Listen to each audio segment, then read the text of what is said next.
All right, so section 2.3 had trigonometric functions, and we specifically did acute angles, right? A specific type of angle, angles that were smaller than 90 degrees, what we were working with. So this is going to be functions with general angles, so we can have any angle here now, so they can be positive or negative. They can be very large, or they can be very small, that is a very large negative number, and deal with it that way. And we're going to be able to do trig with any of those. So the first thing I want us to do is we're going to create a table. And so you've got a table there, and I've got hopefully enough room in my table to write what you need to as well. These angles that you're seeing here are written in radians at the moment. And the first thing we're going to do is we're going to turn them into degrees. So what is 0 radians in degrees? It is. It's 0 degrees. What is pi over 2 radians? That's a 90-degree angle. What about pi radians? That's a 180-degree angle. And 3 pi over 2? That's a 270-degree angle. Okay. And the next thing we're going to do is we're going to fill in the sine, cosine, tangent, and so forth values for each one of these angles. Now, these angles are quadrantal angles. They're the angles that you get if you are on the axes, right?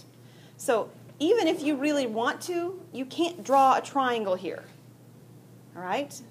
Because if you try and you draw a triangle, for instance, let's do the 90-degree one.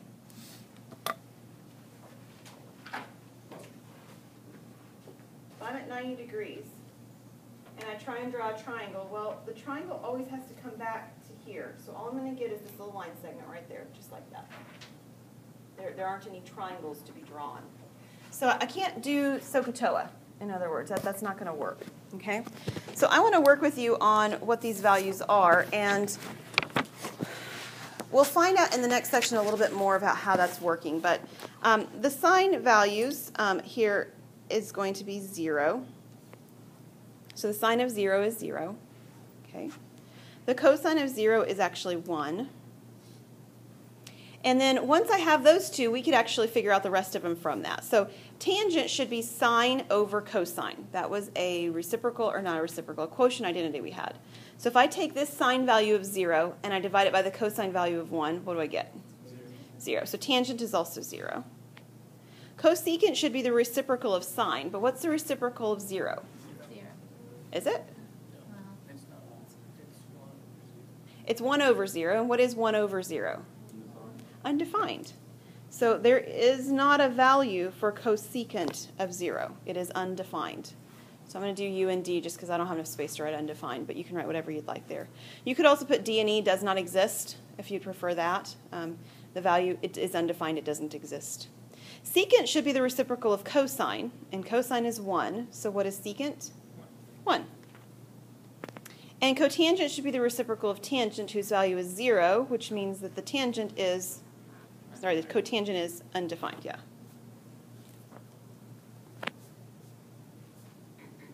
Okay. At pi over 2, or 90 degrees, they actually switch. So the sine value is actually 1, and the cosine value is 0.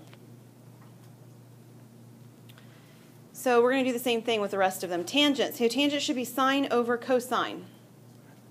That is undefined because sine over cosine would be 1 over 0. Cosecant is the reciprocal of sine, which is 1. So cosecant is also 1. Secant is the reciprocal of cosine, so which will be undefined here. Cotangent is the reciprocal of tangent, which is actually 0. So that sort of sounded weird because I actually have an undefined value for tangent. If we go back to what cotangent is actually cosine divided by sine. So cosine is 0 and sine is 1, so 0 divided by 1 would be 0. Sometimes also in your mind it's good to sort of keep in mind that when you're working with reciprocals, 0 and undefined sort of have that reciprocal kind of relationship with one another. It doesn't really hold exactly, but that's the idea you should have in mind. 180 degrees has the same look to it as the 0 degree angle, but it's switched on the signs. That is, cosine is -1. Okay, so it's a -1. Tangent, sine over cosine, is what? Still 0. Cosecant, undefined, because sine is 0. Secant, it's -1, because it's the reciprocal of -1 there. Cotangent, undefined. 270 degrees, very much like the 180 or the pi, mirrors the 0, but we make the cosine negative. This one is going to mirror 90-degree angle, but the sine is going to be negative. So this is -1 and then 0. So what is the tangent value? That's undefined. What about cosecant? That'll be -1. Secant? Undefined. And cotangent is 0. We're going to talk more about these quadrantal angles later, but when you encounter them, they're going to be one of these values. You're going to be getting either numbers like 0, 1, undefined, or -1, because if you look in that table, that's all you see, isn't it? So if you take any trig function of a quadrantal angle, it's one of those, what did I say? 4 options, I guess, right? 1, -1, 0, or undefined. We're going to take a look at this now from, I guess you could say maybe a graphing point of view. Let's consider the point given as a point on a terminal side of an angle theta. Find the exact value of each of the 6 trigonometric functions of theta. There should be a theta there as well. All right, so what I need to do first is I need to plot this point. All right, so I have 2, which would be to the right 2 and down 2. And I'm right here. This is my point. This says it is the terminal side. So there is my terminal side. My angle is actually this right here, positive angle, or it could be going backwards and go this negative angle. All right? That doesn't really affect my situation so much as the side values themselves. So I'm going to draw this a little bit bigger. This is the positive x-axis on the top. And if I come straight down right through here, I form a triangle. Could you see my triangle? Then made bigger. So in the picture right now, what I know is I know the side lengths for the top and the side. I know the legs of this triangle, right? What does the top leg equal? 2. It is 2. What does the vertical side length equal? It's actually -2. So we're all of a sudden encountering negatives because we're working within a different quadrant. So I know that's not a side length because lengths are positive, but we do have direction in what we're talking about here. I have gone down 2, so we're going to keep the negative. Can I find the third side? Why, of course I can, and I'm going to need it, so let's find it. So if I find this third side, I have 2 squared plus -2 squared equals c squared. So what's 2 squared? 4. And -2 squared? 4. So c squared is 8. We've encountered an 8 once before. And we square root it. We actually end up with 2 radical 2. When we're working with the hypotenuse is always a positive number. Okay? So you don't have to worry about a plus or a minus here. This is just 2 radical 2. And we're supposed to use this to find the angle. Now, I drew my angle weird all the way around, and I talked about that being the positive angle. But I also told you that if we came backwards, that was the negative angle, and this is the angle theta that we're talking about. Okay? So that's my reference angle that I'm talking about here. It's not the bottom angle. So I'm going to find sine of that angle theta. So what is the sine of that angle theta? Right. So the first thing we see is what? What can we do? That's one of the things. That's not the first thing I saw, but that is something. So how are we going to deal with the radical on the bottom? Right. What else do you see? 2. Yep, I see a 2 here and a 2 here that can simplify, yeah? So if I do both of those things, I'm going to end up with negative square root 2 over 2. that good? All right, so that's sine. And if I found sine, I automatically, nearly automatically, get which other one for free? Cosecant, because it's the reciprocal. So cosecant of theta, well, what's that going to be? 2 squares of 2 over 2. Okay, so we have 2 square roots of 2 over 2, which would simplify to what? Square root of 2. Yeah. So this would become square root of 2 only. So we took the sine value, which was 2 over square root 2, and it's negative. Yeah. It is. It's negative. That's okay. It is negative. We took the square root 2 over 2. We did the reciprocal, rationalized. We do have the negative as well involved there as well. Okay, hang on. Just seeing what space I've got. Okay, so that's sine and cosecant. I'm definitely going to run out of space. So how about we do cosine next? What's cosine going to be? Cosine of the theta. 2 over 2 square roots of 2. Which looks awfully familiar, because we just did something that looked like that, right? It just that it had a negative, and this one won't. So how will it simplify? Square root 2 over 2. And if I did cosine, then I should be able to do secant. And again, I've already done a reciprocal of something that looks very similar to this, and it simplified really nicely. And what will it simplify to? Square root of 2, right? Because I already did square root 2 over 2 and flipped it and the reciprocal and all that good stuff. Simplified. All right, tangent and cotangent are very, very quick. What is tangent of theta in this one? Close. Negative 2 over 2. So it's negative 1. And if I have tangent, I should be able to get cotangent. What's cotangent? It's also negative 1 because it's a reciprocal. You guys have more space to write than I did. Okay. I actually used a fact in this particular problem that I'm going to mention now. And if we take a look on the next slide, that fact is coterminal angles. So let me talk about what a coterminal angle is, and then I'll describe how I used it.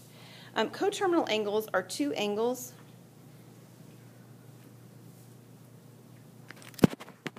in standard position. We talked about standard position, I think it was on the first day, maybe the second day of class. Standard position means it has the initial side along the positive x-axis, and then the terminal side can be anywhere else. Okay? So these are two angles in standard position.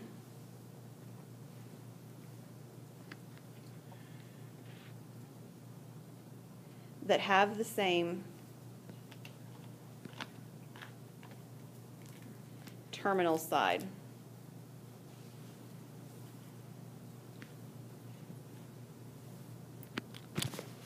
So the picture that I just drew a moment ago did the following. I had a side, let's change my color, down here, right? And I said that I could consider this angle or this angle, either way, when I was considering this picture. Those angles are coterminal. They have the same initial side right here along the positive x-axis. One of them goes around clockwise. I just did counterclockwise in the air. One of them goes around counterclockwise, right? And the other one goes around clockwise, but they have the same terminal side when we're done. Okay, that's what I did on the last problem. But that's not the only coterminal angles for this one. If you want to be real creative, you can go around the circle lots of times. So I'll just draw one more of them. I could do this. Whoa. Right? Same terminal side, same place I stopped. I just went around multiple times. Okay? So you see this sort of description if you think about it, and you use it, and you've heard it before. We just had the Olympics, and those divers were doing things like 360s, right? Okay, that meant that they actually went in at the same angle that they jumped off. They did a full, complete circle. Okay? So they didn't really move. Well, they sort of did, right? Yeah. Or you'll hear it when you talk about if somebody has had a car crash and they spun the car around 270, right? Or they spun the car around 180 or something like that, right? That describes how far in respect to where they originally were. And if they spin the car a bunch of times, then we get really big degrees. We get things like 540 or something like that, right? So if you take a look at this one right here, we've got one of those big angles down here, cosecant of 450 degrees. It's a large value. So the first thing you can do when you're dealing with coterminal angles is that you can take the angle that you were given and you can flat out add or subtract 360 at will, because all that does is remove one full rotation of whatever the value was you looked at. So I can take this cosecant and I can change it to be cosecant of 450 minus 360. And what is 450 minus 360? What is it? 90. It is. It's 90. And if I get a 90, that's one of those quadrantal angles that we just did at the beginning. So if you flip back, or actually yours is still on the front page, if you look up to the top of the page here, you already did cosecant of 90 degrees. That was the second item in the cosecant column, and you got a value for that. What is the cosecant of 90 degrees? It's 1. And I have no need for using a calculator here, right? Now, could you use a calculator to make sure you got the answer right? Certainly. And I would expect that that's a good thing for you to do. Grab your calculator, and you can't put in cosecant, but you can put in sine, right? That's the reciprocal. Type sine 450, press enter, and then technically you would do a reciprocal. In this case, that's not real interesting because it's a reciprocal of the number 1, which is still 1. But you can definitely check it with your calculator. But I'm going to expect to see some of this work when you're supposed to be doing work. Okay, so when it says do not use a calculator, that's sort of code for show some work because I'll know if you did. Okay? All right. Signs of quadrants. So if you have taken a trig class before, there's probably been some creative way that your teacher has told you to remember these. So I've got my own creative way to remember them as well. The first thing let's do is let's create an axis. So I've got 4 quadrants. Did you know that? Well, of course you did. You haven't gotten this far in math without that, right? This is quadrant 1. Quadrant 2 is going this direction. 3 is down here in the bottom left-hand corner, and then 4 is over here. Doesn't it seem sort of counterintuitive that it went counterclockwise? Do you have any idea why that's the case? Because one has both positives. It does have both positives, but that's not why they were numbered the way that they were numbered. We use this convention. It was created by a gentleman who was left-handed. And so he went around the circle, if you will, the way someone that writes left-handed would have done it, instead of those of us who are right-handed, and we would have gone the other direction probably. So that's actually just a little bit of trivia for you today, so you can go and you can tell your friends you learned something that was cool. I am going to go with the next thing that TJ was talking about, though. Over in this quadrant, the right-hand quadrant, quadrant 1, all of my trig functions are positive. So sine is positive here, cosine is positive here, tangent, cotangent, secant, cosecant, they're all positive here. Okay? Over in quadrant 2, sine is positive, and I'm going to do a little bit better. Sine of theta is positive here. And likewise, that also is going to mean that cosecant, because it's reciprocal, is positive. You sort of get that for free. If you get sine positive, you get cosecant positive. Down in quadrant 3, tangent is positive, which means automatically that cotangent's positive. And over in quadrant 4, what's left? Cosine. Cosine is positive, and its counterpart, secant, is positive.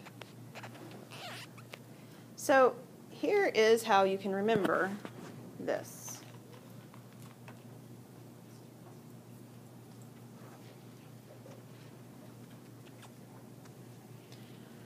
ASTC, I don't really think about the reciprocals because you get those for free anyway. So ASTC all the way around. This is a smart trig class. That's you guys. You're a smart trig class, all right? And we go counterclockwise, just like the quadrants go when you number them, right? So A, smart trig class, right? So we're going to use that information and take a problem and take a look at it. All right. We're told that the sine value is negative and the cosine value is positive, and we're supposed to figure out which quadrant that angle would then be in. It's what? Quadrant 4. It is in quadrant 4. So which quadrants, just so that I have a little bit of, if you weren't quite as quick as TJ was, which quadrants do sine values have sine values that are negative? All of them except for 3 and 4. Okay, so 3 and 4 are negative signs, right?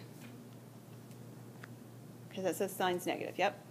And then where do I have cosine values that are positive? 1 and 4.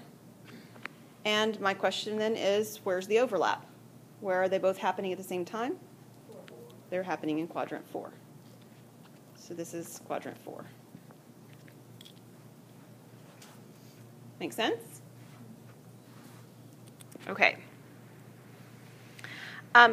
Reference angles are even a bit more helpful than coterminal angles. A reference angle is an acute angle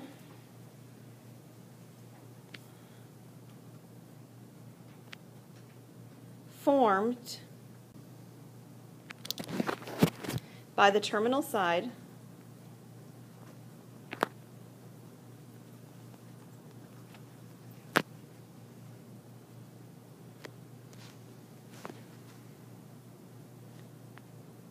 of the angle and the nearest x-axis. And I have basically 4 pictures that I can draw.